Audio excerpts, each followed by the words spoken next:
She wore no crown, yet all eyes followed her. Catherine entered the royal stage as a new icon, radiant, gentle, and beloved. Meanwhile, Camilla, the rightful queen, quietly faded into the shadows.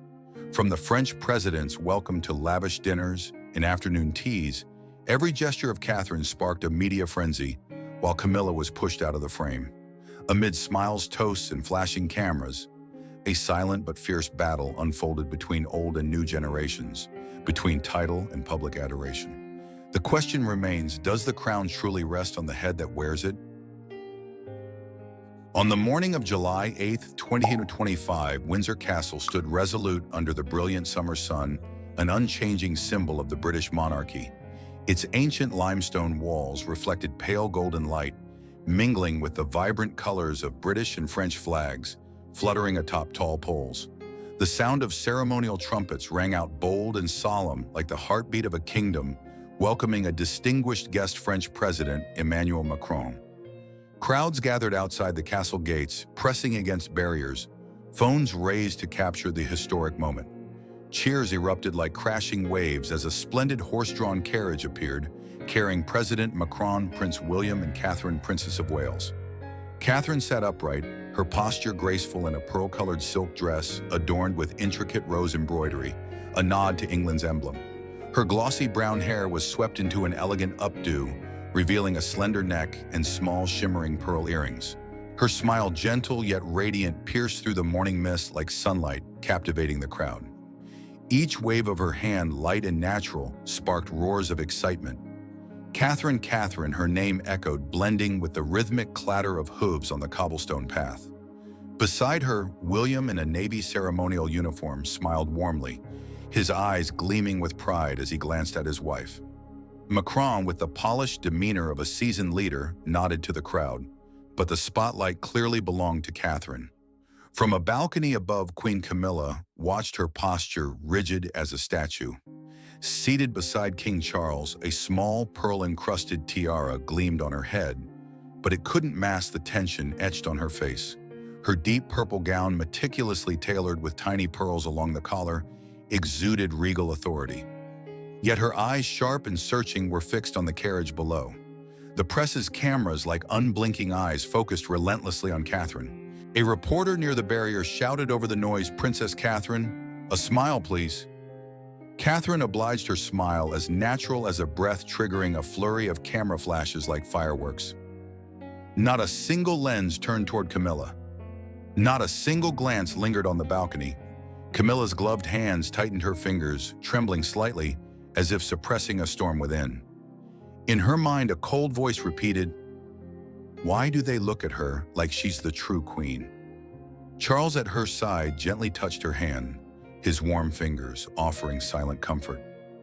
"Are you all right?" he whispered, his voice low and caring. Camilla nodded, her lips pressed into a thin line, but her gaze remained locked on the carriage. Charles, in a black ceremonial suit adorned with glinting medals, looked down at Catherine, who was now speaking with Macron. A faint smile crossed his lips, not for Macron's words, but for the light Catherine brought, a light of a monarchy renewed. Camilla noticed that smile and her chest tightened. Even him. She thought, a wave of loneliness rising like a cold wind. Camilla turned away, staring at the horizon, where British and French flags flew side by side, symbols of harmony. But in her heart, there was no harmony. She knew that in the public's eyes, only one flag mattered, and it wasn't hers. The trumpets faded, but in Camilla's mind, a darker, restless melody played, foreshadowing a silent war approaching. As the procession moved forward, Camilla's thoughts drifted to her decades-long journey to this moment. She had endured years of scrutiny, whispered judgments, and public disdain to claim her place beside Charles. Each step had been a battle fought not with smiles but with resilience. Yet here in this moment, that hard-won position seemed to crumble under Catherine's effortless grace. The crowd's cheers grew louder, a reminder of the adoration Camilla had never fully won. Her fingers brushed the edge of her tiara, its weight both a privilege and a burden. "I earned this," she thought, but the thought felt hollow against the tide of attention washing over Catherine. Night fell over Windsor Castle, its ancient limestone walls softened by darkness. But inside the state banquet room, Light blazed like day. Crystal chandeliers hung high, each prism sparkling like a star reflecting light onto silver cutlery and glasses of rich red wine. The sound of violins from a chamber orchestra mingled with laughter, the clink of glasses and greetings in English and French. This was the banquet honoring President Emmanuel Macron, a stage of protocol, power, and watchful eyes. Catherine entered the room light as a summer breeze. Her emerald green hand-embroidered gown hugged her slender frame, shimmering like the sea under moonlight. The intricate embroidery inspired by royal gardens made her look like a muse from a classic painting. Her brown hair cascaded in soft waves, accented by a small silver hairpin. Each step, confident yet unassuming, drew every gaze. The press stationed in a corner buzzed with whispers. One reporter murmured to a colleague, "She's Diana reborn." The word Diana spread quickly, a spark igniting tomorrow's headlines. Camilla the Queen entered soon after, carrying herself with the proud grace of someone long accustomed to the spotlight. Her golden gown, encrusted with hundreds of tiny gemstones, was a masterpiece from London's finest tailors. The heavy dress clung to her like armor, but it couldn't hide the loneliness in her eyes. She stood tall, shoulders slightly tense, clutching a glass of red wine. The crowd bowed as she passed, but their eyes quickly drifted back to Catherine, like sunflowers chasing the sun. Camilla felt at each glance, brushing past her like a small, sharp cut, painless but piercing. Catherine moved among the guests, her smile radiant as dawn.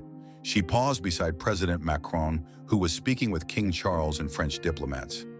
"Bonsoir, Monsieur le Président," she said, her French fluent and smooth as the Seine. Macron smiled, clearly charmed. Catherine shared a light story about getting lost in Paris's Montmartre, but finding a delightful patisserie.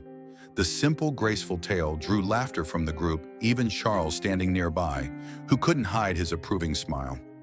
"You have a gift for storytelling," Princess Macron said, clinking his glass against hers. From across the room, Camilla watched, her lips pressed into a thin line. Her wineglass trembled slightly, the red liquid rippling like blood. "She makes it look so easy," Camilla thought. She recalled her own early banquets with Charles, when every glance felt like a blade, every whisper a judgment, the other woman, the unworthy one. Those words had stabbed her heart, forcing her to learn to smile through pain, to walk tall despite a heavy heart. But Catherine, she seemed born to shine, effortless, unscarred. Every smile, every word from her was received like a gift, while Camilla, though crowned, felt like an outsider. A servant in a black and gold uniform approached Camilla, bowing respectfully. "Your Majesty, the French delegation invites you to join their conversation." Camilla nodded, offering a perfected smile honed over decades. She walked toward Macron's group, each step steady but inside a storm brewed. As she neared, Catherine finished a remark and laughter rang out like bells. Camilla stood just steps away, yet felt an ocean separated her from Catherine's glow. Charles noticed her turning slightly. "Camilla, you're just in time," he said warmly, but his words couldn't soothe the fire within her. She nodded, joining the conversation, but her words, though sharp and intelligent, lacked the resonance of Catherine's. Macron listened politely, but his eyes drifted back to the princess, drawn by an invisible pull. Camilla turned away, still clutching her wineglass. She moved to a large window where crimson silk curtains glowed under the lights. Looking out at the dark garden, she saw her reflection, a queen, but alone. Laughter from Catherine's group echoed again, a reminder that in this room, only one woman was chosen to shine. As the evening wore on, Camilla's thoughts churned. She remembered the sacrifices she'd made, the years of standing in the shadows, while Charles fought for their love to be recognized. Every jeweled pin on her gown, every carefully chosen word was a testament to her endurance. Yet the ease with which Catherine commanded the room felt like a betrayal, not of her, but of the struggle Camilla had endured to wear the crown. She sipped her wine, the bitter taste mirroring her mood. "I fought for this," she thought. "But what does it mean when the world only sees her?" On the morning of July 9, 2025, in a small meeting room at Windsor Castle, pale light streamed through the windows. On an oak table lay a single sheet of paper listing guests for an afternoon tea with the French delegation, a seemingly simple document, but its weight pressed on three people: King Charles, Queen Camilla, and Princess Catherine. The air was thick, filled only with the sound of turning pages and stifled breaths. This was no mere list. It was a silent battlefield where the royal image was at stake. Camilla, in a simple gray dress, sat at the table's head. Her hands were clasped tightly, her eyes sharp. She cleared her throat, breaking the silence. "I suggest inviting Jean-Paul Dubois, the playwright, and Claire Beaumont, the actress. They represent our long-standing cultural ties with France." Her voice was low, each word carefully placed, building a wall of authority. She looked at Charles, her eyes holding a flicker of hope. Catherine set down her pen, offering a gentle smile, but with resolute eyes. "A wonderful idea, Your Majesty. But I think we should also invite young scientists from Institut Pasteur or Parisian street artists. They'd bring a modern image, making the monarchy more relatable to the new generation." Her words were soft but sharp, like a thin blade slicing through Camilla's plan. Charles tapped his fingers on the table. His gaze moved from Camilla to Catherine, then settled on the list. "Catherine's right," he said, his voice calm. "A modern image is needed. We can combine ideas, but I'd prioritize younger faces." His words were gentle but final, like a verdict. Camilla felt her chest tighten. Prioritize. The word struck like a dagger, piercing her pride. Her lips pressed together, her eyes darkening. "I understand," she said, her voice cold as ice, but inside a smoldering fire burned. Catherine, still composed, jotted a note, as if unaware of the storm that had just passed. The meeting ended. As others left, Camilla held Charles back. The door closed. She faced him, her voice trembling with restraint. "Why do you always choose her? Are my ideas worthless?" Charles sighed, placing a hand on her shoulder. "Camilla, I'm not choosing anyone. I just want what's best for the monarchy." His words, though kind, couldn't heal her wound. Camilla turned away, her gaze fixed on the list left on the table. "Fairness," she thought. "Fairness has never been mine." She left the room, each step heavy, carrying unspoken resentment. The weight of the meeting lingered in Camilla's mind as she walked through the castle's corridors. Each portrait on the walls, kings and queens of centuries past, seemed to watch her, their eyes a silent judgment. She had spent years proving her worth, navigating a world that once scorned her, yet now in the heart of her reign she felt invisible. Catherine's youth, her charm, her ability to connect with the modern world, it all threatened to erase Camilla's legacy. She paused by a window, the cool glass reflecting her face, lined with the marks of battles fought and won. "I am the Queen," she reminded herself, but the title felt like a hollow echo in the face of Catherine's rising star. Dusk settled over Windsor Castle, bathing its limestone walls in golden light. In the royal garden, late-season roses scented the air, blending with the soft trickle of a small fountain. Catherine, in a simple gray wool coat, stepped out from a side door, her soft shoes gliding over the gravel path. She paused by the fountain, her gaze drifting over the water's surface, glinting with the orange glow of sunset. The garden was quiet, a sanctuary amid protocol and pressure. Slow footsteps sounded behind her. Catherine turned. There stood Camilla, stern in a black cloak, her silver hair tightly pinned. Her eyes were sharp but hid an unhealed wound.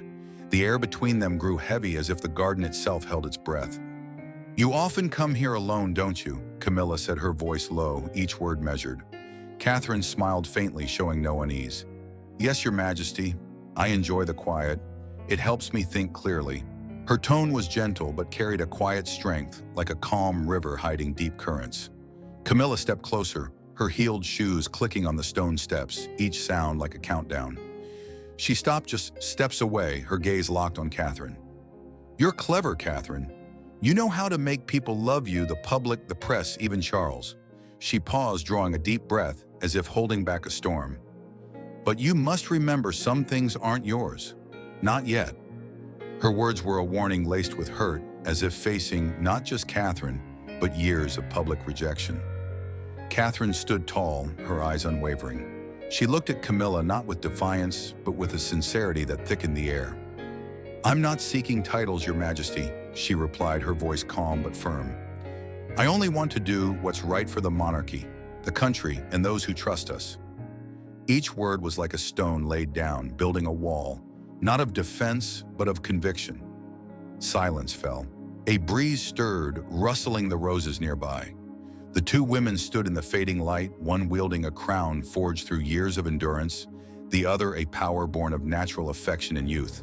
Their eyes met, wordless, a silent dialogue, where bitterness, pride, confidence, and hurt were laid bare. Camilla turned away first. She walked slowly each step, suppressing a storm. "You'll understand one day," she said, her voice barely a whisper, as if speaking to herself. Catherine didn't reply. She stood still, watching Camilla's retreating figure until it vanished behind a wooden door. The fountain's water still sparkled, reflecting the dying sunset. But in Catherine's heart, a new feeling stirred. Not fear, but a confirmation that her chosen path would never be easy. On the morning of July 10th, 2025, Windsor's library opened to a serene atmosphere, with soft light filtering through tall windows, illuminating oak bookshelves filled with centuries of knowledge. The scent of old paper mingled with polished wood, creating a space both grand and warm. Catherine, Camilla, and Madame Macron entered their shoes, tapping lightly on the marble floor like scattered notes. The conversation began light but calculated. Camilla, with a smile honed over decades, spoke first in fluent French. "This library is our pride, madame. I recall reading a book on French literature here, Voltaire, if I'm not mistaken." Her voice was smooth, each sentence a thread pulling Madame Macron into her world of refinement and knowledge. Madame Macron nodded, responding with a playful remark about Voltaire's mischief, and both shared a light laugh, a carefully crafted moment of connection. Catherine didn't interrupt. Her hand brushed a leather-bound book, her eyes lighting up at a collection of 18th century French poetry. "Oh, madame, do you know this poem by Ronsard?" she asked, her French natural like a friend sharing a joy. She recited a short passage, her voice soft and rhythmic, delighting Madame Macron. "You read poetry better than Paris actors," Madame Macron exclaimed, her eyes warm with admiration. As they moved through a long corridor toward the garden, Catherine paused. Beyond the green trees, she spotted a small group of children, 5 or 6, standing behind a barrier.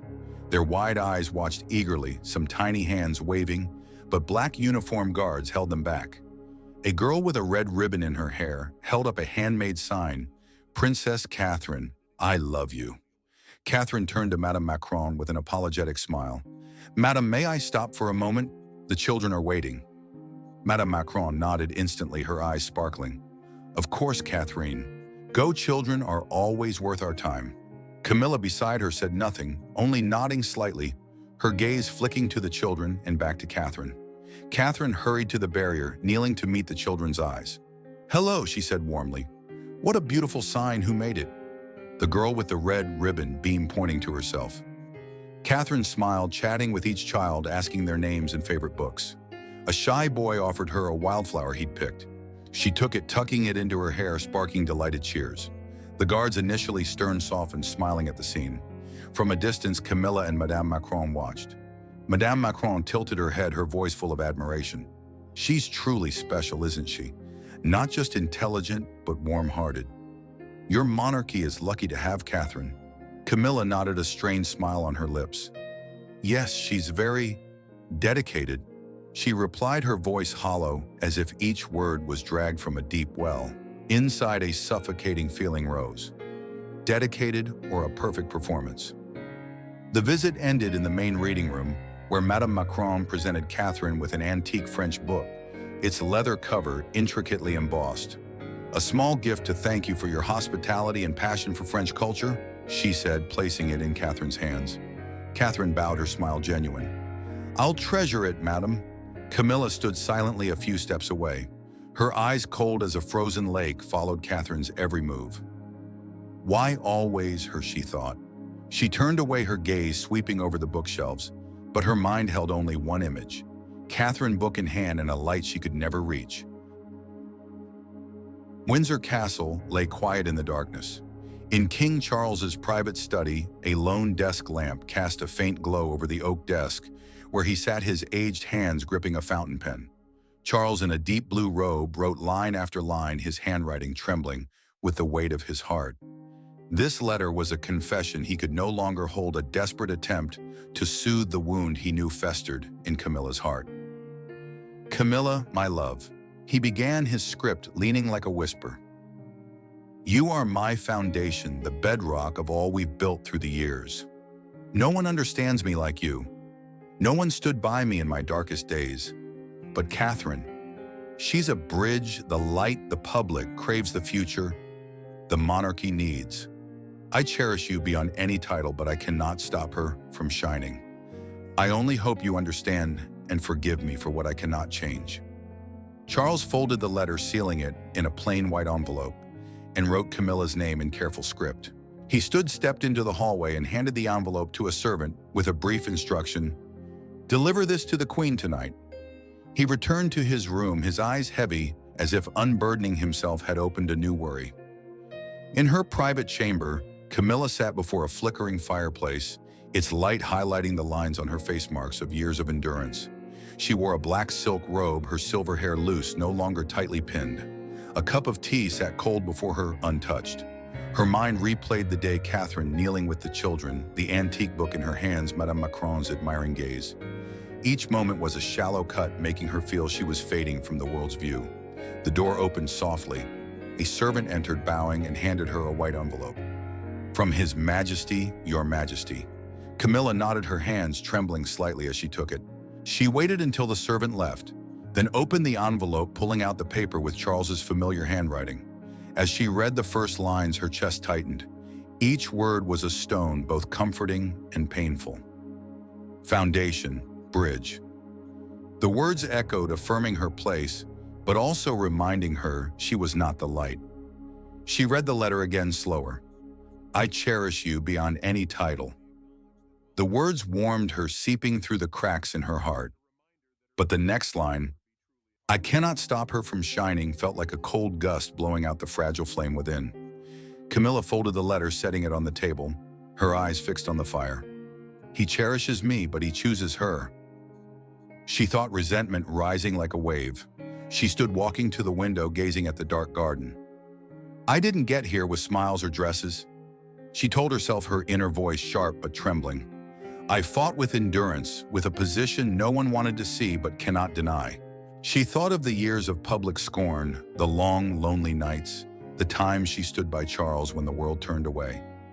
"I still have Charles," she reminded herself like a mantra to banish the pain. "As long as I have him, I can endure anything." But deep within, a small voice whispered, "Endure forever, is that enough?" Camilla's hands clenched, nails digging into her palms as if grasping the last of her pride. The letter lay on the table, its words lit by the fire, a promise both comforting and bitter. She didn't cry or sigh. She stood in the cold room, carrying the sorrow and strength that had shaped her life.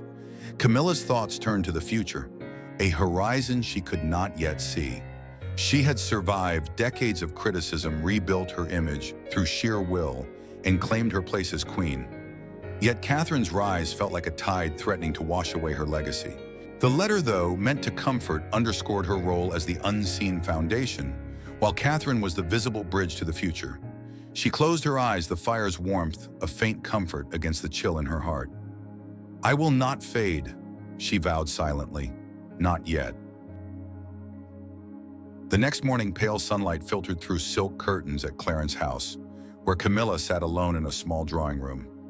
Before her lay an international newspaper, its front page featuring Catherine leading a group of royal women at a cultural conference in London. Catherine, in a simple white silk dress, stood among leaders, her eyes confident and smile radiant. The bold headline cut like a knife, "When a princess acts like a queen."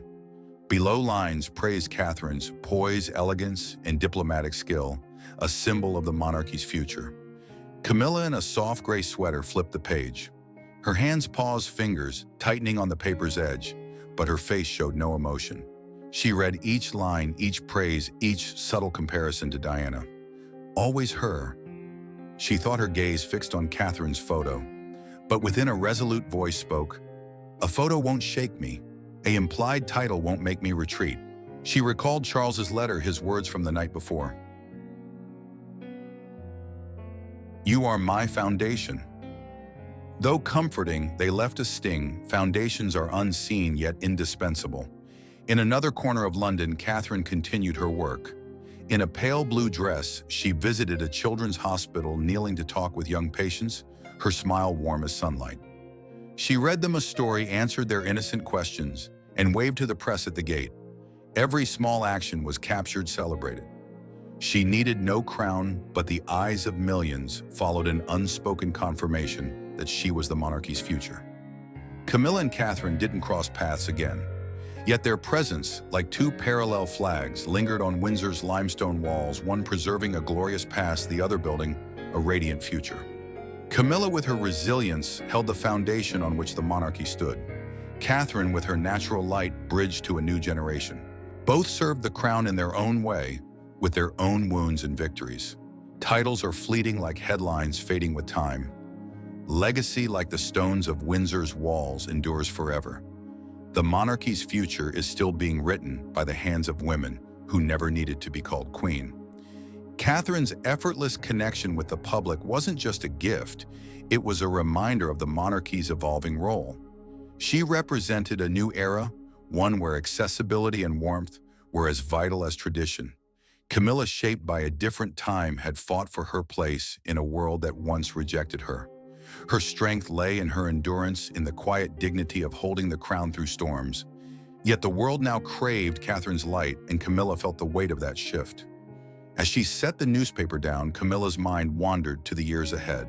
Would history remember her as the queen who stood firm, or as a footnote to Catherine's brilliance? She straightened her resolve, hardening. "I am more than a title," she thought. "I am the woman who survived."